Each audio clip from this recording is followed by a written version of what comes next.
All right, hello everyone. This is Disgruntled Elk, and I am back for the wildly what feels like requested video where I break down the sideboard guide. Everyone has been asking for this sheet of paper, right? I can tell you it's fine, but I can also tell you that at times I definitely deviated from the plans based on what I was seeing. But more importantly, it was already out of date by the time the tournament happened because we had printed them out on Friday, and then we changed 2 cards in the sideboard before the Saturday event, so it was already out of date. So in this video, there are a couple things I'm going to be going over. One, I'm going to go over the actual construction because I've had people ask specific questions about why I made specific choices, everything from why the blue splash to, why Cauldra in the main deck, to 4 blacksmith skills, 7 question marks, which I get. It's not stock, and that's why when I was asked in the winner's interview, is that stock? I emphatically said no. The card's fairly stock, but certainly not a set, and certainly not all in the sideboard. So I'm going to go through that, and then after that, I will be breaking down the top 15 or 20 matches in Modern, basically everything that we wrote down in the sideboard guide. I'm going to give you my general idea of this is what you should sideboard in, this is what you should sideboard out. Additionally, I'm going to go ahead and kind of explain my thought on how to approach certain matchups. Some of the matchups, it's going to be a very easy, simple explanation of this is how you approach it. Some of them, there's going to be a little more finesse, and we're gonna talk about that. Cool. So, diving into it, I'm going to have my questions here. A lot of people responded on Twitter with questions, which was super helpful. So we're going to hit first the big question, why blue? And there are a couple of reasons. One, I think the reality chip is very good. There are a number of matchups, specifically the very racy matchups against things like Amulet, Belcher, and those kind of matchups where you don't really want the chip. But then for all of those, there are matchups that grind and go long. And putting a reality chip on something, even if you have to do it full manual mode, the full 5 mana, sometimes it just wins you the game. It's also a 0/4, which blocks really well, so sometimes you can just do that. But the reality of the reality chip is that when you can reliably find it we have 6 tutors for it between the Stone Forgers and the Steel Shaper's Gift, having one reality chip gives you so much late game potential that it can be very easy to win even in the long game. If you don't have the reality chip, then that's basically another way to threaten the opponent, right? So you can put a Stoneforge Mystic out, grab Cauldra, and you threaten the Cauldra, or you can grab a hammer and you threaten the hammer. But if you're able to get a hammer off of your, say, Urza Saga, right? Chapter 3 is about to pop, but then you grab the reality chip the turn before with Stoneforge Mystic. All of a sudden, if you have Sigardazade in play, you are threatening a lot of different angles. You can actually force them to play into the ways you need to play. So you can hammer, they have to respond to that, and then you can reality chip something else, or vice versa. You put your opponents in really hard spots to win, and that's, I think, how you win with hammer. Cool. So that's kind of why blue. Now, the other reason, and I think even if I was not playing reality chip, I would play the blue cards. At least Lavinia and Spell Pierce. I don't know if I would play Teferi in every matchup or in every metagame, but obviously Teferi is very powerful. The issue is it's like 3 mana, and 3 mana, especially if you're on the draw against some of these decks, it's just like too slow. And so we're gonna dive into that. But the reality is, in my mind, some of the most popular decks right now are Living End, Rhinos, 4-color control, and blue-white control. And Spell Pierce, so Lavinia is good against literally all of them. I think she is actually secretly probably the best sideboard card we have, because the best cards against you are exactly Solitude and basically Solitude. So I think Fury is fine against you, but being able to have this 2/2 that you can throw a hammer on, still initiate your game plan, while at the same time countering Solitudes, countering Cascade spells. She does a lot of different things very well, and at the measly cost of 2 mana. That's the other thing, right? She costs 2, which means you can often play her and protect her in the same turn. Sometimes having the blacksmith skill up with her can be challenging, or the Spell Pierce up with her can be challenging, but as we saw in the top 4, even just having an aid means you can go aid into Lavinia, And if you stagger a turn there, you can also throw a hammer in on the Lavinia, and that can be very difficult to deal with. So, huge fan of Lavinia. She lets you initiate your game plan very effectively post-board, and kind of go from there. So, Spell Pierce, Lavinia, and Teferi give you a lot of game that you do not have without blue. Simply put, I think that the mono-white deck is much worse against 4-color and blue-white and elementals, and certainly Living End, which Living End's picking up, so you definitely want the game against that deck. But yeah, so that's kind of why the blue. So onto the main deck, right? So we have the blue, we understand that. So the questions I primarily got were as follows. The first question was no swords. So that's like no Sword of Fire and Ice, no Sword of War and Peace. Those are the two big ones. I've seen some other swords run around. I know CrusherBot's a huge fan of them. I'm personally not. I want my main deck to be very lean, very consistent, and just also have some flexibility to it, right? So have the reality chip, have the Cauldron. So the reality is I don't want to drop below 3 drum effects because I think the acceleration is important. I'm a big believer that a lot of the strength of the hammer deck is that you can kill someone on turn 2, turn 3 reasonably. Turn 2 obviously a lot less reasonably. But that's why I like keeping very high 0 counts. I don't ever want to go below like 6 zeros in the main deck because it's free Metalcraft. It lets you kill your opponent much more quickly, a little bit more consistently, and it also just makes you faster with your Paradise Mantles, your Springleaf Drums. And so with that extra speed, I like the ability to just go off. So we don't have room for the sword realities. So if we are locked in on 22 lands, I don't think you should go below 22 lands. And a lot of these are non-negotiable, right? So Esper Sentinel is locked. Pure Steel, Stoneforge, Sigarda's Aid, all these cards are locked. And then if I'm going to lock in 3 drums, 4 hammers, 4 shadow spears, I only have so many slots to play around with. The reality chip's going in 100% because we're splashing blue anyway, and it's absurdly powerful. And then Nettle Cyst, I like not because I think it's overtly powerful. I think it's good. Totally reasonable card. I board it out a lot, and that's fine. But the fact that it is a body you can get with Steel Shaper's Gift or Stoneforge Mystic, rather than just an equipment that needs a body, is huge. And, you know, sometimes in late game, like we saw, it gives like an Ornithopter +6/+6, which is insane. There were many times I also flashed it in Hardcast. I just had in my hand, I had Sigarda's Aid, and I flashed it in Hardcast to block a Ragavan or something like that if it was a little bit later in the game when they were dashing it in. But it has a lot of utility. And then Cauldron, I'll kind of dive into this in a little bit more in a second, but I think Cauldron is absurd, and I think it gives you a different angle of attack that you simply do not have. No other card can give you the angle of attack Cauldron has between the speed and the most important part, that indestructible nature, right? And so we're going to dive into that in just a minute. But why don't I have swords in the main? I don't think there's room. I would rather play Steel Shaper's Gift because it acts as an additional copy of Nettle Cyst or Cauldron, Hammer, right? And so it increases the consistency for a very low cost.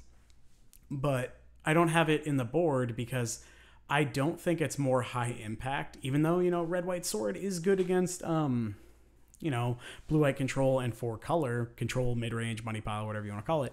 The reality is Teferi, Lavinia, Spell Pierce, they are going to do more, but specifically Blacksmith Skill is going to do everything you want, right? Because before March of Otherworldly Light, I might have said, no, Sword of War and Peace is great, but now that they can just march the sword pretty easily, and then it's like, oh, I'm getting hit by a Memnite, right? It changes a lot of things.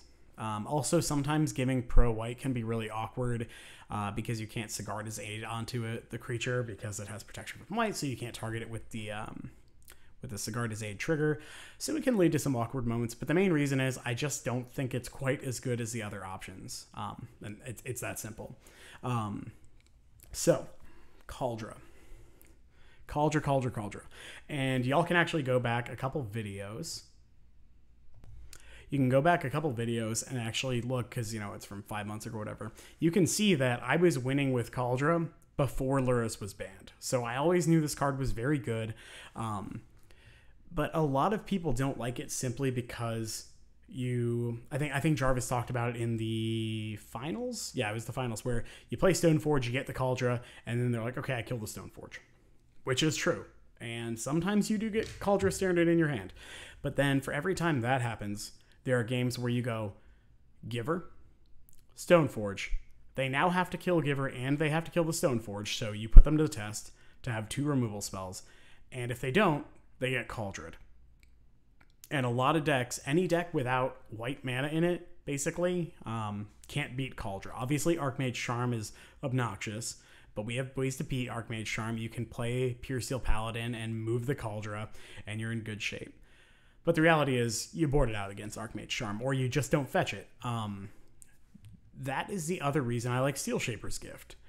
So you'll notice, I try to isolate, I want to talk about Cauldron, and then I want to talk about this, and then I want to talk about this. But the reality is, the way I have the deck configured, Givers play really well with Cauldron, which also plays really well with Steel Shaper's Gift, which also plays well with Paradise Mantle. So like all these things piece together into one cohesive part, which is tough. And so I think the reality is you can play basically whatever version of Hammer you want as long as it's consistent and you're used to that version, and you can have success. This is just my take on it. So kind of going back to Cauldron, we've talked about a few things with it, but in the commentary, you also saw that by being able to grab Cauldron against Rhinos, for example, it can be very difficult for Rhinos to beat Cauldron because it outsizes all their stuff. It's indestructible. They can obviously bounce it, but if they bounce it, they bounce it, whatever. They can bounce any of your permanents. The reality is, Cauldron forces your opponent to kill what you want them to kill. So, like, in that match, I had Lavinia and double Stoneforge in my opening hand, and I knew I had time to get Lavinia out because the Rhinos were on countdown. And so we go Stoneforge. They have to kill the Stoneforge because we grab Cauldron. I play another Stoneforge. She had to then Fury pitching another removal spell. It might have been a Cascade spell to kill another Stoneforge Mystic, which got a Hammer. And then I was able to follow that up with Lavinia into Hammer. Basically, being able to force your opponent to kill Stoneforge Mystic rather than it just being a meh card, right? It's like, oh, it's a 2-mana Steel Shaper's Gift, right? Changes how the game works. And sometimes, one, they don't have the removal spell, and then you just get to Cauldron them. But two, even if they do, there are times where you have Pure Steel Paladin and a Paradise Mantle in play. You generate a ton of mana with your 2, 3, 4 creatures in play, and then you just cast Cauldron, and that's fine. Against a 4-color opponent this weekend, I cast Cauldron for 6 mana plus one Paradise Mantle creature, and I threw in a giant Cauldron, and they died in a couple turns. Card's insane. I would never cut it from the main deck unless literally every deck was Archmage, Charm, Solitude, Prismatic Ending. That's just kind of where I'm at. Is there anything I missed? No, fast resilient clock. Some decks simply can't beat it. It allows you to determine which threats matter. And keep in mind, you can always just, if you have Steel Shaper's Gift in your hand, you can just go Stoneforge, grab Nettlecyst, or Hammer, or Reality Chip. They don't kill the Stoneforge, and then you go untap White Source, play Steel Shaper's Gift, and then they have to kill the Stoneforge then, and then you can put in one of your other equipment, or they can let it resolve, and then you get Cauldron in your hand, and you put it in with the Stoneforge immediately. They do not have priority at any point once the Steel Shaper's Gift resolves.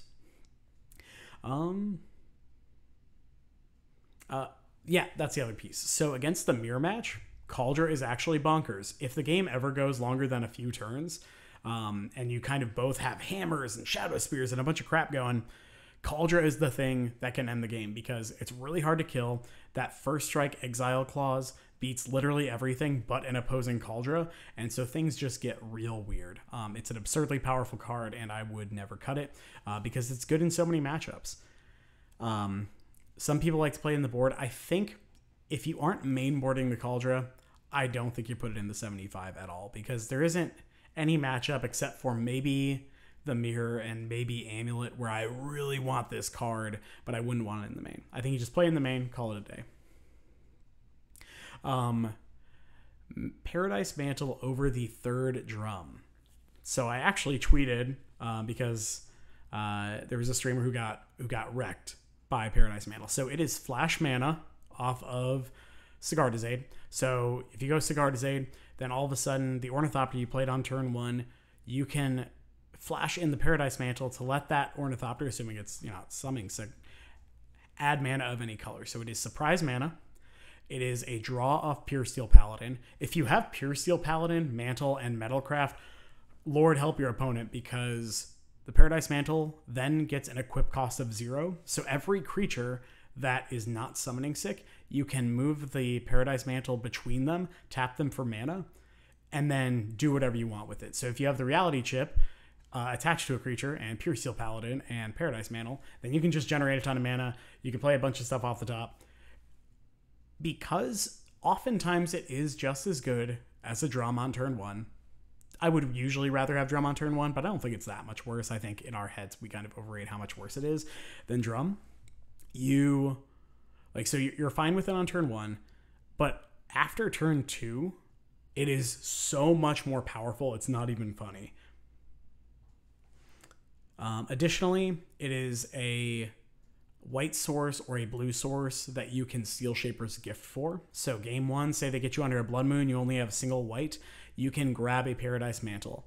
One other cool trick with Paradise Mantle that I've only gotten to do, I think, once, is if you have multiple Sigardizades in play, you target 2 different things with the triggers from Sigardizade 1 and 2, then you flash in the Paradise Mantle, it equips to the first creature, you tap that creature before the second trigger from Sigardizade resolves, it gets moved over to the other creature, tap that creature for mana too. So that was literally a 0 mana card that if you have Paladin in play, right, you draw a card too, that also then generated 2 mana. So the ceiling is so much more absurdly high that I'm really hard-pressed not to play one Paradise Mantle. And a lot of times in sideboard games, I would rather cut both drums than the Mantle in one drum, simply because being able to find it with Stoneforge Mystic, it just has so much more flexibility that's kind of where I'm at. Yep, that's pretty much everything. So Giver of Runes. Some people are playing Burnt-in Forge Tender. Some people are playing Giver of Runes. Some people are playing both. Some people are playing neither. I like Giver of Runes a lot, and I've kind of spoken to this because, one, Giver is 1 mana, and so I like Invisible Stalker, honestly. I think that card's super sweet. Ian actually tested Invisible Stalker for quite a few leagues, and we were close to playing it. But the fact that Giver costs 1, so you can just smooth out your draws a little bit better, ended up being a really big deal. So sometimes Giver also just gives your guy protection from the color of your choice, and you get in. So I actually beat a 4-color player because I was able to give my Inkmoth Nexus, because I was tight on mana. I gave the Inkmoth that was equipped with a hammer pro white. It was able to swing through. I needed them not to have Solitude, obviously, but they had white blockers. They had Stoneforge Mystic in play, so I needed to get through for lethal damage. Giver has a lot more utility. It's a must kill. It is part of the entire strategy of Giver into Stoneforge means that they have to kill the Giver and they have to kill the Stoneforge, and then they're going to die. But basically, Giver allows you to have a wider range of keepable hands, especially paired with a Stoneforge Mystic. Card's just very good. Sometimes, like actually against my Ian in the top 8, I believe Giver won me the match because it was able to gain 10 life against one of his equipped creatures. I did that earlier in the day in the mirror as well. Giver is very good. It also does, it's a 1-drop that does not die to Renin 6, which is pretty huge. Yeah. So that's pretty much Giver. Basically, this version of the deck wants people to constantly be taxed on their removal and their interaction, and Giver just really lends itself to that plan.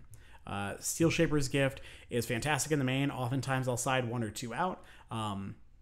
But game 1, it is very to the point.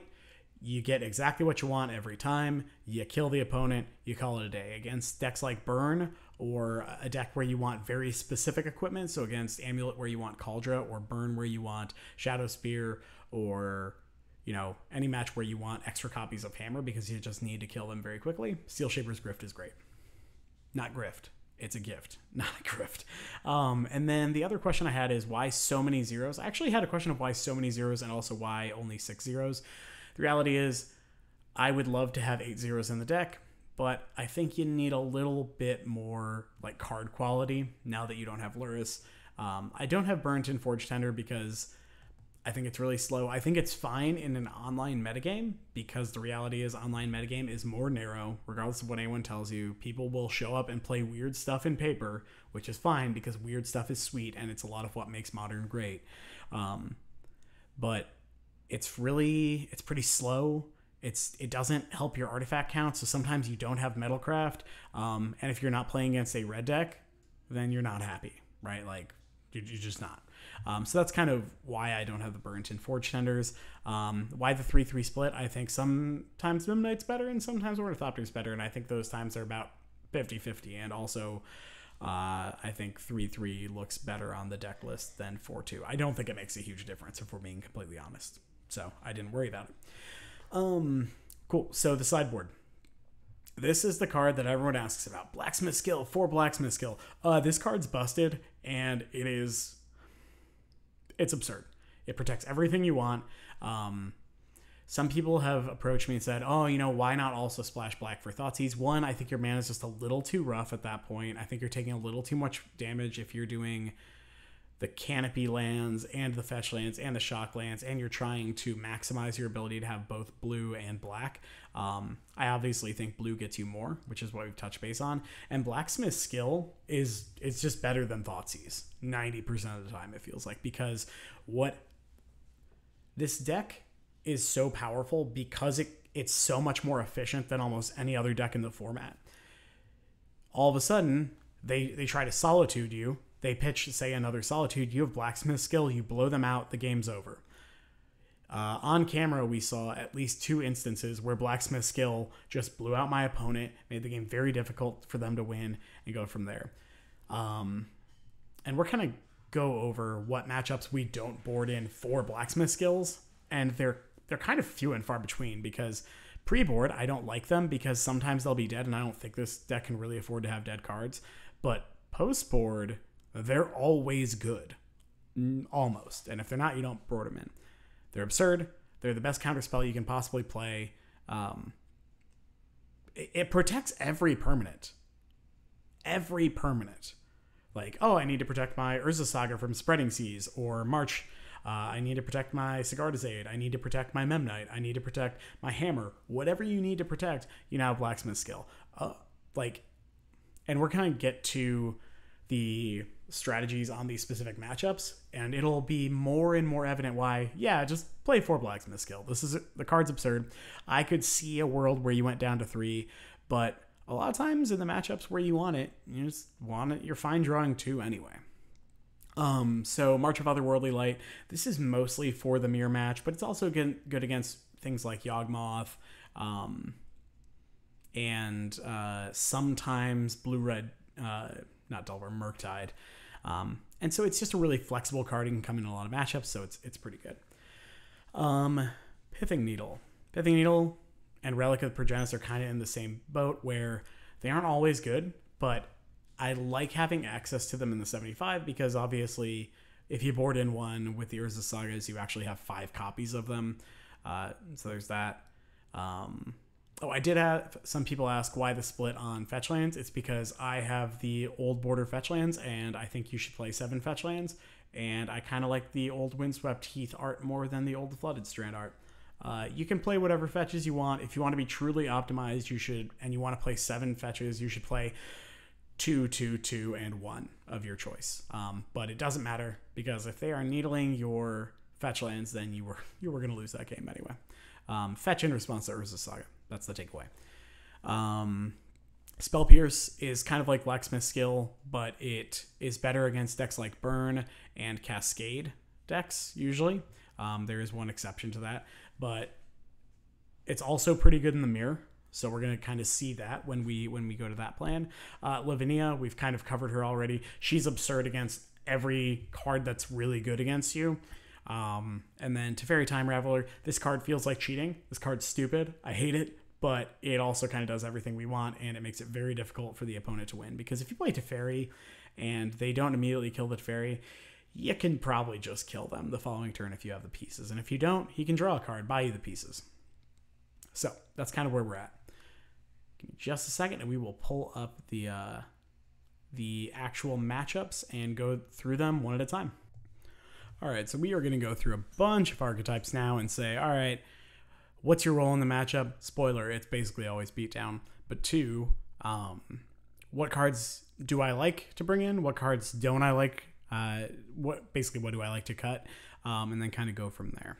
I'll also probably touch base on things that I initially thought, oh, I should bring this in, but kind of realized as I played the matchup more and more that I shouldn't.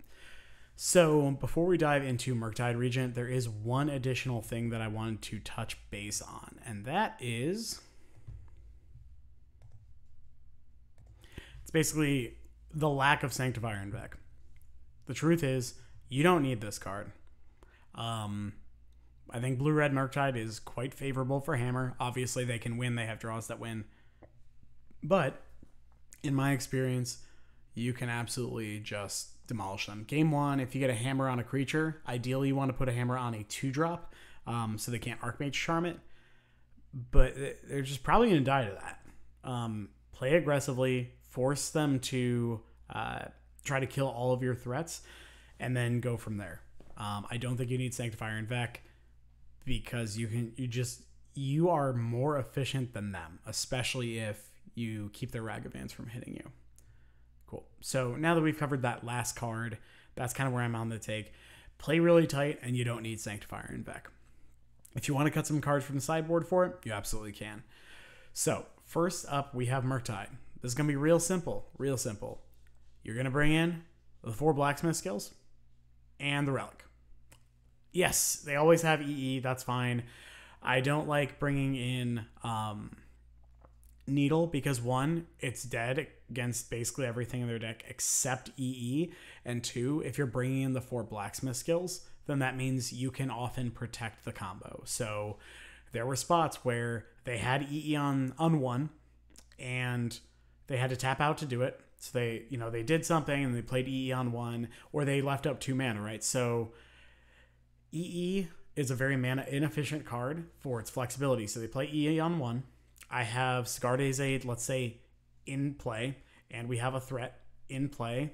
Hopefully it's a 0 or a 2 in this case, which is often what happens. And then I have Hammer. So now they have to hold up 2 mana to crack it. If they crack it preemptively, I can Sigarde's Aid I can Blacksmith skill the Sigarde's Aid, and then the Hammer comes in later. If they do it in response to me casting Hammer, then I protect the Sigarde's Aid. Then the EE resolves, the Hammer comes in, and it attaches to the creature. If they wait until the Hammer resolves and the trigger from Sigarde's Aid goes on the stack, then you get to target your creature, protect the Hammer with the Blacksmith skill, and then it still attaches. EE is good, and it's fine against you, but especially once you bring in the 4 Blacksmith skill, it's just very mana inefficient, and they're likely to just kind of get blown out by it. So that's kind of where I'm at. What I like to cut in the matchup, however, are going to be 3 Ornithopters, because they don't do anything. You want your Memnites because you need to trade off with their Ragavans if you can. I also like trimming, I believe, one drum or so. Yeah, so I like to trim 1 drum, and I also like to trim the Cauldra. Basically any matchup where you're expecting at least 3, if not 4 Archmage Charms, you can trim the Cauldra. That's totally fine. I like Nettlecyst because even though they can Archmage Charm it, you can just move it for 2 mana. You don't rely on the Paladin being in play. I also, against them, actually do like bringing in 2 Marches if I'm on the draw, because being able to tag a DRC or a Ragavan early, sometimes that completely neuters them. So I like to bring in the 2 Marches, and you can usually trim something like 2 skills because there isn't a specific piece of equipment you're really needing. So you can trim the skill, you can trim another drum, whatever. Basically, the only cards you don't ever trim are like Stoneforge Mystic I never trim, Hammer I don't think I ever trim, and Sigarde's Aid and Pure Steel Paladin.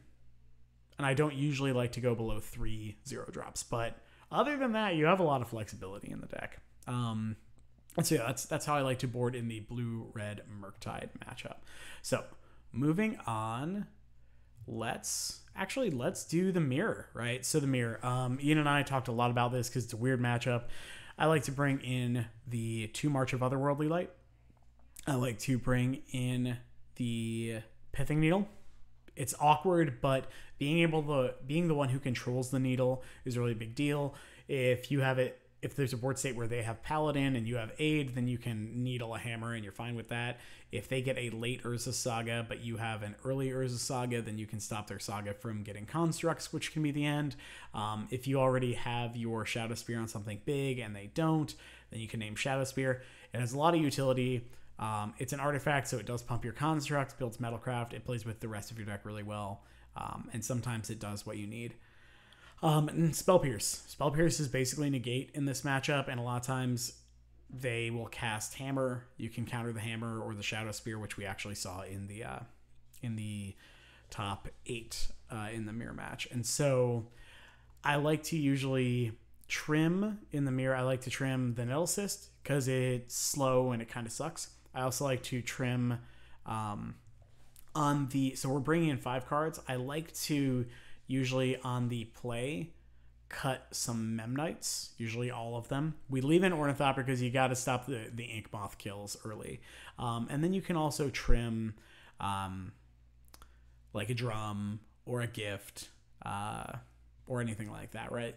I also, you can trim an Esper Sentinel, right? Whatever.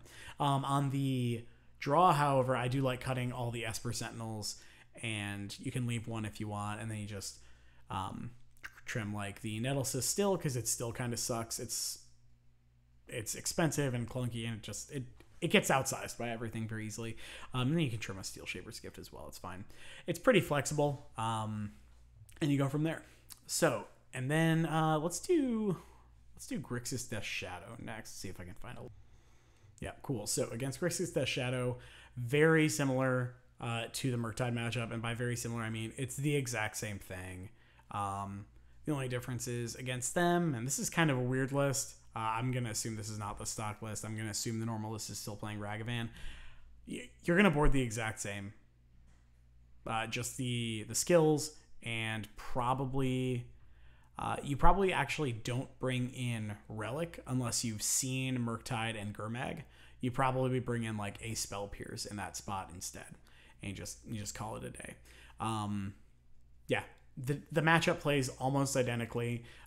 Relic is less relevant because it's just kind of Darcy that relies on that because they don't have Lurrus anymore, obviously. But I definitely like the 4 skills, and you're going to trim the same cards. Yeah, cool. So next up, we have Amulet Titan. Ooh, this is a fun one. So this is one where I was super wrong at first, as were my friends who played Amulet, and we thought the matchup would be very different than it was. Is this the 80 card version? No, it's just got a lot of 1-ofs because of the lands. But yeah, so I think it's still favored for Amulet, but I think it's actually pretty close. And so game 1, if you know you're against Amulet, you want to try to kill them very quickly because they don't have much interaction, and you're the faster deck by about a half a turn, I'd guess. But post board, you bring in all your Lavinias.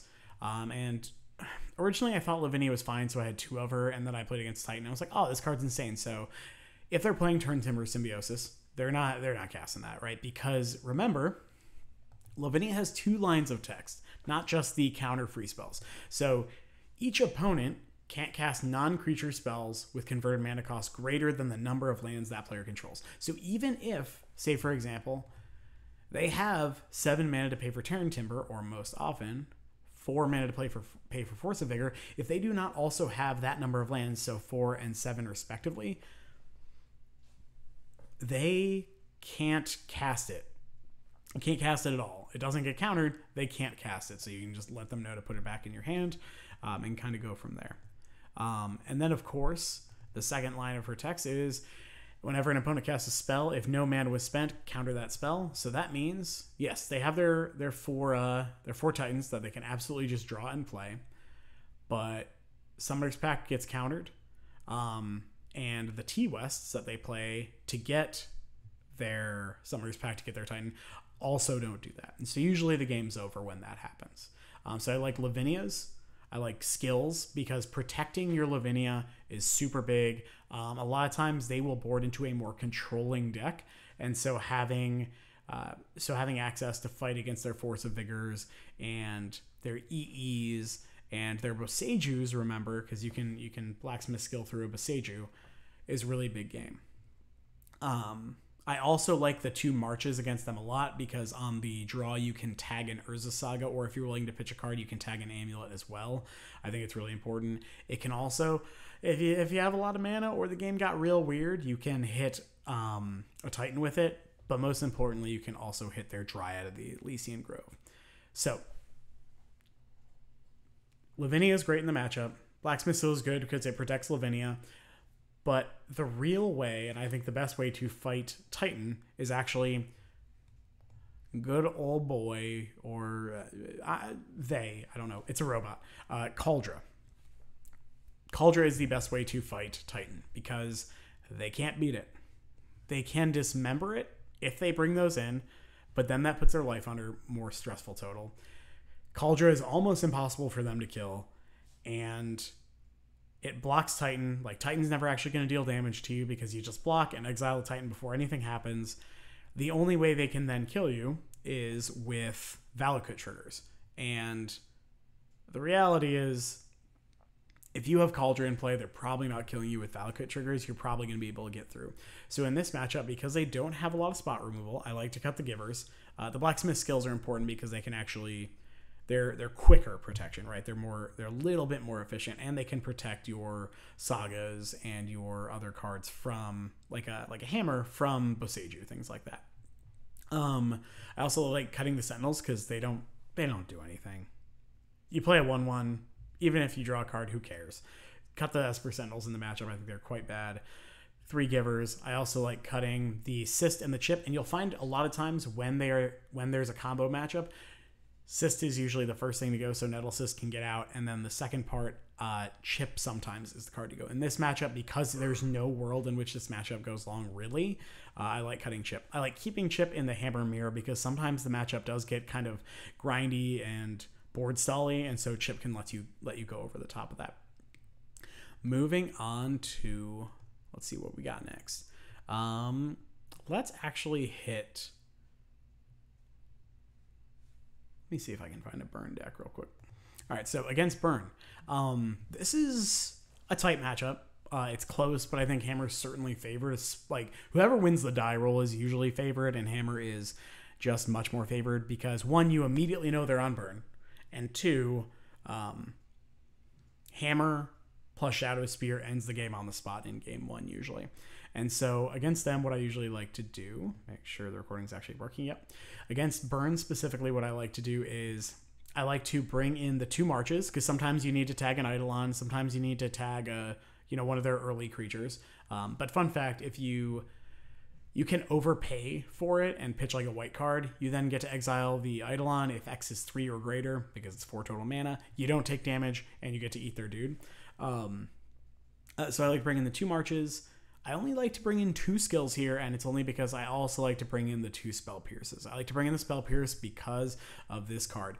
Usually if Burn's going to beat you in game 2, it's because you attacked into a Deflecting Palm. Now, if you can choose not to attack into the Deflecting Palm, that's another story because sometimes you just have to go for it and hope they don't have it. But against Burn, I like Spell Pierce a lot. Blacksmith skill is good, and I like marches. Try not to attack into a Deflecting Palm. Try to even out your damage across a couple different creatures as you can, and then go from there. I usually like to trim Memnites because they don't do anything. They don't attack or block effectively. At least Ornithopter sometimes can get a cheese kill on turn 2 or whatever. And then you can also board out some combination of Cyst kind of sucks. Nettle Cyst, it's like fine, but it just doesn't do that much. Usually it doesn't matter if it's a 3/3 or a 4/4. They can probably just shatter it and move on. I also like boarding out the Chip here. And so that should be 1, 2, 3, 4, 5. So just trim 1 more card. You can trim a Drum, you can trim a Giver, you can trim whatever you want. On the draw, however, I do like cutting mostly Sentinels rather than the Memnites because they're a lot worse on the draw. That being said, they're still fine, so I don't think it makes a huge difference. So after Burn, after Burn, we have 4 color. Where you at 4 color? There we go. 5 color, whatever. So Usually it's hard to tell what exact iteration they're on, but usually they'll show you a Yorion, and usually you'll know it's some combination of the cards you need to worry about are Solitude, and Ragavan will indicate how you should sideboard. If I see Ragavan, I usually keep Memnites in. If I don't see Ragavan, and especially if I see like the Elementals version, where if I see Risen Reef, I know there's no Ragavan, then I will keep in the Ornithopters instead. But you're boarding a lot in this matchup. So you're bringing in the 3 Lavinia, the 2 Teferi, and the 4 skill. So you're bringing in 9 cards. You're going to cut 3 zeros. You're going to cut your 2 Steel Shaper's Gifts because you don't care about any very specific equipment. And then you're also going to make sure that you're cutting 2 of your drum effects. I usually like to trim actual drum because at least Paradise Mantle can draw you a card. Sometimes the ceiling is absurd on that card, but you can trim the Mantle if you want instead. And then I also like trimming 2 Sentinels because Sentinel, it's just, the game's getting along. It's not high impact on its own. And I'd rather just have, if I'm going to have a creature that dies to Wrenn and 6, I'd rather it be a Sentinel than a Memnite. So that's kind of how I do it. But yeah, if you see Ragavan, you keep Memnites. If you don't see Ragavan, or you know they're not on Ragavan, you keep Ornithopter, and you kind of go from there. Yeah. So blue-white, you are actually basically going to board the exact same. Let me pull that up real quick. Yeah, Azorius Control. I think the Kahira versions is slightly scarier, but the Snapcaster Mage version is also very good. So there are a couple differences. If you see Kahira, that means you know they don't have Snapcaster Mage. And so against blue-white, you're going to bring in 2 Pierces because nabbing a Chalice on one's really good. Also nabbing a Teferi on one. Sometimes you can actually play the game a little bit slower. And so you want them to run out there to Teferi 3 so you can pierce it and then kill them. Because oftentimes, skill is insane because it can stop Solitude. And so keeping Teferi off the board is high priority. So I like the 4 pierces, or the 4 skills, the 2 pierce, and the 2 Teferi. So you're boarding in the same cards. That being said, you're basically always cutting the Memnites, or the Ornithopters, because at least Memnite attacks for damage. You're also going to trim 2 of the drum effects. You're also going to trim, in this case, I usually think I like to trim the Mantle over the drum because they have more wraths.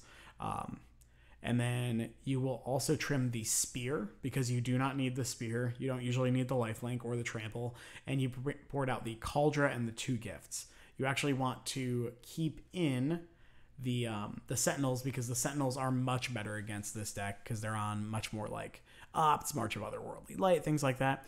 One thing to note, if they are not on Kahira and they're a 60-card version, I do generally like bringing in Relic against them as a one-of because you can grab it off of Saga, and sometimes you stop their Snapcaster Mage from doing the thing. It can also nab a Deluge, which can be important in the yard. Cool. So that's the plan for Azorius Control. Next up is going to be Rhinos.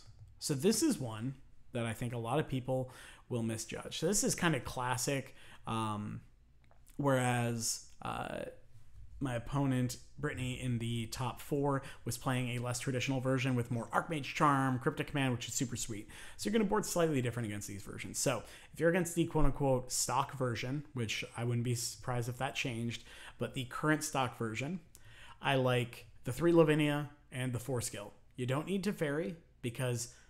So it's weird because it's a Cascade deck, so you think, oh, Teferi and Spell Pierce is great. But the reality is, you don't care about Rhinos. You care more about getting your plan going. So you hammer a dude, and all of a sudden, they have to triple block with the Rhinos to kill it, maybe trade with all 3 of them. So you don't need to worry about stopping their Rhinos so much as you do stopping, like their like Dead Gons, Fire Ices. As long as you can protect your combo, you can kill them. So I do like the 4 skill, 3 Lavinia. Lavinia obviously stops Force of Vigor, which is the big one, of course. She also stops, just as a side effect, she stops the Rhinos from happening. And so that's kind of my take on it. In that, I also like to cut the 3 Memnites. Any matchup where Fury's around, I usually value Memnite a little bit less than Ornithopter because it makes it harder to kill multiple creatures, at least when they're all X2s instead of X1s. I also like to trim either a Mantle. I probably would trim 2 drums, but you could trim a drum and a Mantle instead. I also like trimming 1 or 2 of the gifts, and then I definitely like cutting Nettlecyst in the matchup because it's kind of low impact. It's kind of whatever. But in this matchup, Cauldra generally is incredibly good. I like Cauldra a lot because a lot of times they can't beat it, right? So, like, they can beat it if they bounce it and you don't have a way to move it. But other than that, it's like a pretty hard card to beat because post-board they're going to be leaning a lot more into Force and Vigors and those kind of cards.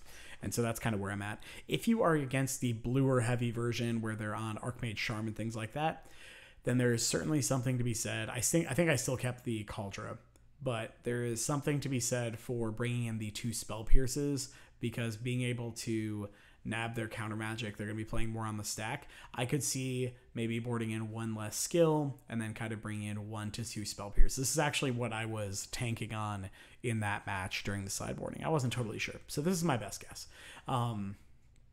Against, let's see. Let's talk about, I wonder if it's even here. We can talk about Yawgmoth. That's fine.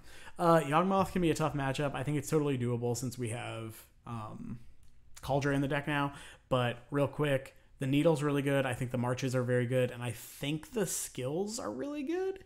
There's a potential argument for bringing in Lavinia because she does usually strand Chord of Calling in their hand, but I don't think you need to. I lost a very close game 3 to my opponent. I just never really drew a 3rd land, and that happens. But I usually like to bring out the Sentinels, the Nettlecyst, because it's not high impact. Usually one of the zeros, specifically Memnite, because it doesn't do anything in the matchup. And I usually like to trim a drum. Yeah, and so that's kind of what I like to do, and it's about the same on the play and the draw. Against, I'm not going to worry about Grief Ephemerate because it's going to be very similar. Lavinia is a beating in that matchup. Against Living End. So this is supposed to be a bad matchup. I think it's okay game 1.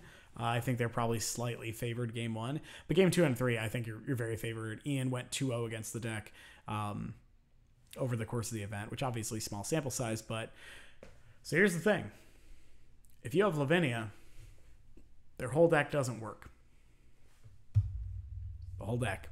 They can start casting a couple creatures, but you can just put a hammer on something or a Cauldron on something or whatever.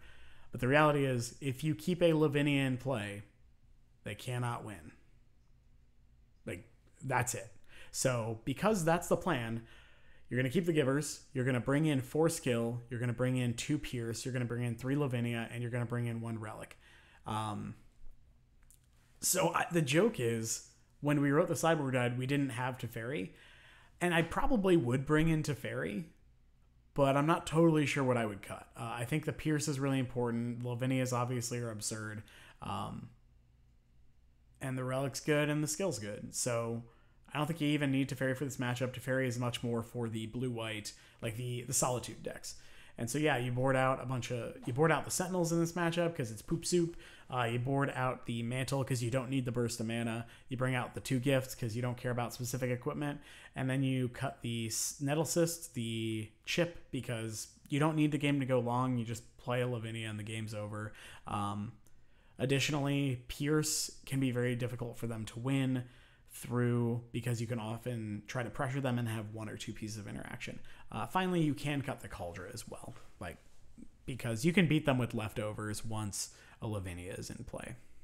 So the game plan here is play Lavinia, protect Lavinia with Giver and or Blacksmith skill, and call it a day. Next up, went through that. Monogreentron. I think this is quite a favorable matchup. You basically bring in the 3 Lavinias because it almost hard counters their both Karns and the Ugin because they just aren't going to have that many lands in play. Yeah, And so you bring in the Lavinias for sure. The Needle's good if you see Karn the Great Creator, because shutting that off can be really big. You can also name Blast Zone, which is really good, or you can name Boseiju. And then I also like to bring in potentially 1 or 2 Spell Pierce, depending on what's going on. I like to keep it very lean, very kill you-y, very aggressive. Post-board against Tron. So I like to bring out the Shadow Spear because I don't generally think you need it. I like to bring out the Chip, the Nettle Cyst, and the 2 gifts and kind of go from there. So that's Greentron. Let's see, we've gone through most of the matchups that I really care about at this point. John, you will literally board the exact same as Blue-Red Murktide. Basically, all these mid-range red X decks and black-red X decks, you're going to bring in 4 skill, potentially some number of pierces, and usually the relic. And then you will board out 3 zeros and 1 to 2 drum effects and kind of call it a day. Keep your threat density high. If they have Archmage Charm, then you cut Cauldron. If they don't, then you don't cut Cauldron. Let me see. Mill. Oh boy, Mill. Trying to even find one. I couldn't believe I beat Mill in the event because it is such a beating. But yeah, I could just be missing it. Let me see if I can find it real quick.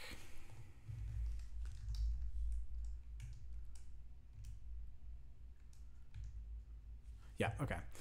So against Mill, you're going to try to combo them, and you're going to try to not die to a single Tasha's Hideous Laughter. We do have some, like a 3 and a 7 in the deck now, though, so that helps. Which version, blue, black, or blue, white, it doesn't really matter. What you're going to do against Mill is you're going to bring in the 2 Pierce, the 4 skill, and you're bringing out the Chip and the Cyst. So you're going to go up to 64 cards, and keep in mind it is fine to mulligan fairly aggressively in this matchup, because that means you have extra cards in your deck. That's it. Just try to kill them. Giver into Stoneforge for Cauldron is very effective against them usually. And then, of course, Spell Pierce can usually clean up a Tasha's Hideous Laughter and just kind of go from there. There is also a consideration to bring in some number of the March of Otherworldly Light, because tagging a crab, especially on the draw, can be very good. So if you do that, I would probably trim 1, maybe 2 skills and kind of go from there. Cool. So, and then you just gotta hope you win the die roll and kind of hope you go from there. Let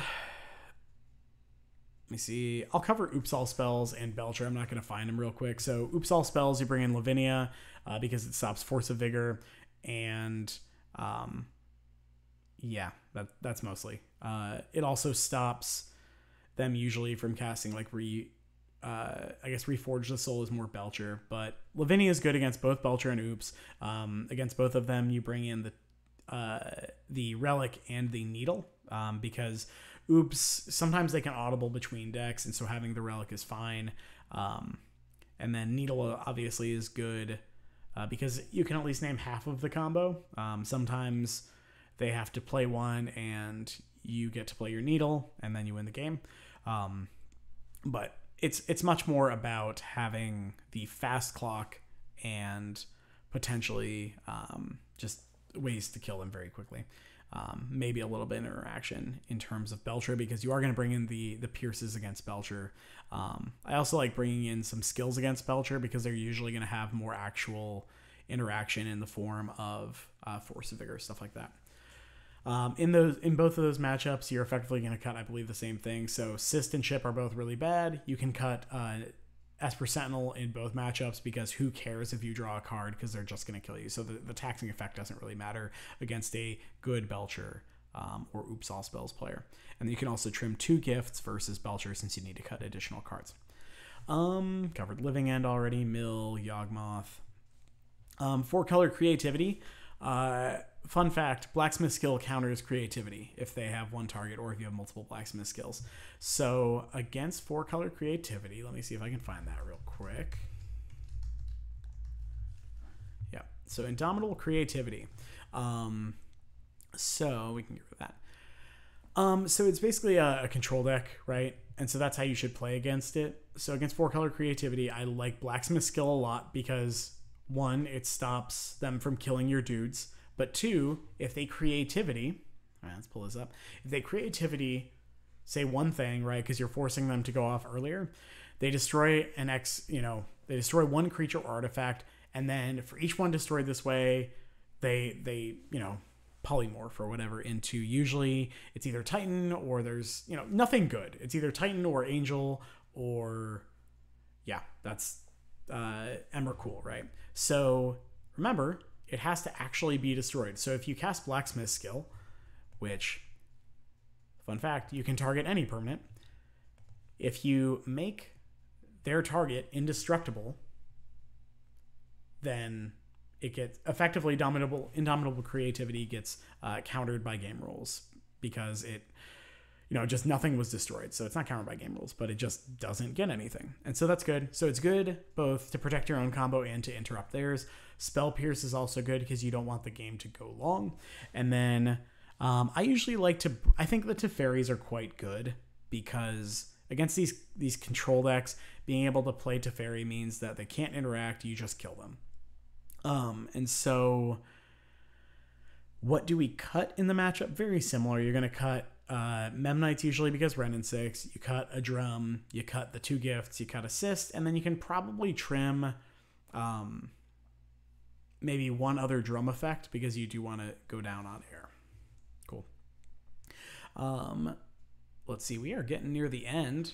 Obviously, I'm not going to go through every matchup because I think once you kind of know what cards are good in what matchup, what cards are bad in what matchups, you can make a decision there. And so the Reanimator decks that have been running around, you want skills, you want Lavinias, you want Relic, and you go from there. Usually cut Ornithopters, Cyst, Drum, and 2 gifts. And then I guess the mono black deck is worth talking about. Coffers. I wonder what it's called. Whatever. So it's the Cabal Coffers Aspiring Spike deck. A lot of people have been picking it up because it's sweet and people like mana and coffers. So in that matchup, I usually just like to bring in 4 skill, and that's probably all you need. You can bring in the Needle if you want to hit Karn or Blast Zone and usually win the game.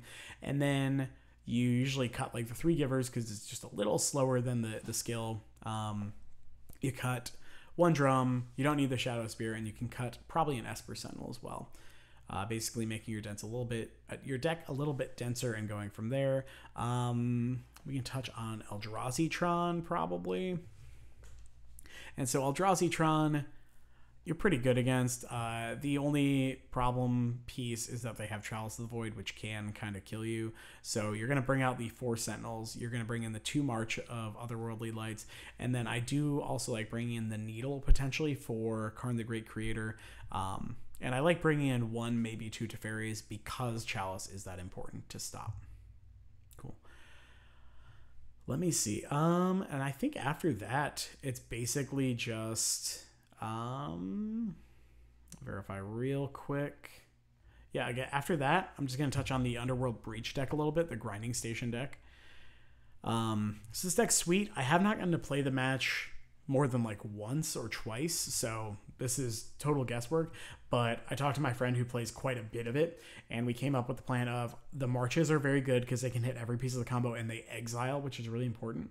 A Needle, a Relic, and then potentially a Teferi. I had Cathar Commando in the deck, so that's what was listed at the time. And against them, I like cutting the... you can either trim Thopters. You probably just trim the Thopters because they are a Ragavan deck. You trim a Drum and you trim a Chip. And then on the play... Or that's what you do on the play. On the draw, you trim the Chip, the Cyst, the 2 Ornithopters, and the 1 Drum. And you just try to kill them a little bit quicker. Whew. All right, so that was a lot of sideboard talk. Hopefully it helped people out. Let me know what you think. But other than that, it's another hour-long video. I hope this is useful. I hope it's helpful for people. If you have specific questions on matchups, I'm happy to answer those through Twitter or through the Discords. I'm in, I think, both Hammer Discords, and just kind of go there. You can also ask them below. I hope this helps. I hope my explanation of why I constructed the deck the way I did, where all the pieces are kind of playing well together, helps kind of inform deck building in the future. I know there are also some weird choices about Teferi coming in or not coming in. My general thought is you only really want it against Solitude and Counterspell decks. I don't like it in Blue-Red Ragavan decks just because they usually can, one, pressure the Teferi, but two, it's 3 mana is a lot against them. It's not so bad against Blue-White, where you can kind of force them to interact and then you can jam a Teferi later. Teferi also bounces Chalice, so that's the other reason to play it in that matchup. So that was a lot. I will probably be putting out a written version of this as well. It might not match perfectly, but I know everyone really wants the piece of paper. And so I get it. But unless you're playing the exact 60, the piece of paper just isn't as helpful. And so that's the other reason I wanted to give guidelines on these cards are good, these cards are bad, and then you kind of go from there. The TLDR is if they have Solitude, you bring in Lavinia. And probably Teferi. And then Blacksmith Skill. If they are a red deck, you bring in Blacksmith Skill. That's most of it. If they have Ragavans or I guess DRCs and Murktides, then you probably bring in Relic. Other than that, what you're trimming, you're almost always trimming 3 zeros, depending on what it is. And then you're usually trimming 1 to 2 drum effects. And then you are usually either trimming the Reality Chip, Nettle Cyst, and then usually some number of Steel Shaper's Gifts. The only cards I don't ever cut are, I don't ever cut Hammer, any of the lands. I don't ever cut Stoneforge Mystic, and I don't ever cut Gardezaid or Pure Steel Paladin. Everything else you can kind of play around with, do your own thing, and go from there. But yeah, if you have any other questions, let me know, and we'll kind of go from there. But yeah. This is me, Disgruntled Elk, signing off, and thanks for watching, y'all. Take care.